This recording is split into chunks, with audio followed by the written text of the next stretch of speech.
Graduation ceremony attend করতে, but এখানে আমি এসে দেখলাম যে বাংলাদেশের পরিস্থিতি ভালো না।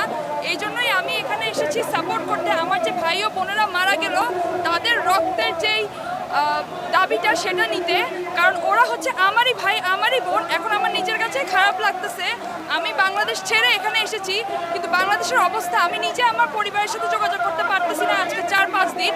আমি একটা সেকেন্ড নিজেই মানে কি বলবো টেনশনের মধ্যে কাটাচ্ছি। সো আমি এখানে এসেছি তাদেরকে সাপোর্ট করতে, এবং এটা এখন আর জাস্ট কোটার মধ্যে লিমিটেড না। We want justice for the blood, for the death that happen in my country, and I want justice. আমরা এখানে আসছি আমাদের দেশে যে বর্তমান পরিস্থিতি আছে সেটা ন্যায় বিচার চাইতে। আমাদের একটি ডেমোক্রেটিক কান্ট্রিতে অটোক্রেটিক গভর্নমেন্ট রুল করছে, যে গভর্নমেন্ট আমাদেরকে এখানে আমরা কতগুলো ইন্টারন্যাশনাল মানুষ আছি, গত 96 আওয়ার্স ধরে আমরা বিচ্ছিন্ন আমাদের দেশ থেকে। আমাদেরকে আমরা আমাদের প্রোটেস্ট শুরু করেছিলাম কোটা সংস্কার নিয়ে, কিন্তু তারা যে রায় দিয়েছে সেটা আমাদেরকে একটি ললিপপ ধরে দিয়েছে। তো সেখান থেকে আমরা এটার সুষ্ঠু বিচার চাই, আমাদের শহীদদের রক্তের প্রত্যেকটি রক্তের সুষ্ঠু বিচার চাই। আমার দাবিটা হচ্ছে বাংলাদেশের সাধারণ জনগণের প্রাণ দিতে হলো কেন, মানুষ মরলো কেন, সেইটার জবাব আমরা চাই সরকারের থেকে। আমরা কোনো পলিটিক্যাল পার্টির সাথে অ্যাফিলিয়েটেড না, এখন কোনো বিএনপি আওয়ামী লীগ করারও সময় না।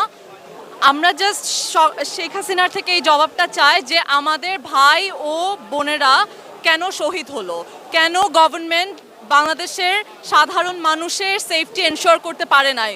পুলিশকে কে এই রাইট দিল যে তারা স্টুডেন্টদের ওপর ওপেনলি ফায়ার করবে, তারা ইউনিভার্সিটির ভিতর গিয়ে ফায়ার করবে? আমার মনে হচ্ছে যেটা আসলে একদম যুক্তিসঙ্গত বিষয় নিয়ে আজকে এমন একটা ঘটনা যে আমাদের বাচ্চারা, আমাদের স্টুডেন্টরা কিন্তু এটা কোনো অযৌক্তিক বিষয় নিয়ে তারা মাঠে নামে, তারা একটা বৈষম্যের আন্দোলন নিয়ে নামছিল, বাট এতগুলো মানুষকে জীবন দিতে হয়েছে। তো আমার যেটা মনে হচ্ছে যে আজকে যদি আমি না আসি এখানে, তাহলে আমার নিজের বিবেকের কাছে আমি প্রশ্নবিদ্ধ থাকবো যে আমি একটা যৌক্তিক বিষয় নিয়ে আমি আমার বিবেককে জাগ্রত করে নেই। আমার বিবেক আছে বলেই আজকে আমি এখানে আসছি। ধন্যবাদ। এখন আমাদের অস্তিত্বের লড়াই, এখন আমাদের এক দফা এক দাবি, শেখ হাসিনা কবে যাবি। এখন আর কোনো কুটা নয়, এখন আমাদের লাশের সাথে কোনো আপোষ নয়। তাই এক দফা এক দাবি, শেখ হাসিনা কবে যাবি, স্টেপ ডাউন হাসিনা। স্বৈরাচার বাংলাদেশ থেকে চলে যাক, আর আমার দেশটা যাতে স্বৈরাচারের হাত থেকে মুক্ত হোক। আর আমি চাই যে আমাদের যে ভাইয়েরা রক্ত দিয়েছেন তা সার্থক হোক। আমরা এখানে এসেছি আজকে খুনি শেখ হাসিনা পতনের জন্য। আমরা আজকে 1971 সালে আমার ভাইয়েরা যুদ্ধ করেছে কিন্তু স্বাধীন হতে পারেনি। তাই যদি হতো আবু সাইদ ভাইকে এইভাবে গুলি করে হত্যা করা হতো না। সে দেশের জন্য সে বুক পেতে দাঁড়িয়েছিল, তার বিশ্বাস ছিল এই দেশের মানুষ তাকে গুলি করতে পারে না, এই দেশের প্রশাসন তাকে গুলি করতে পারে না, কিন্তু তারা নির্দ্বিধায় কিভাবে তারা তাই ভাইয়ের উপরে গুলি চালালো। আমরা প্রতিবাদে এসেছি, এই খুনি সরকারের পতন চাই, শেখ হাসিনা সরকারের পতন চাই, একটাই দাবি।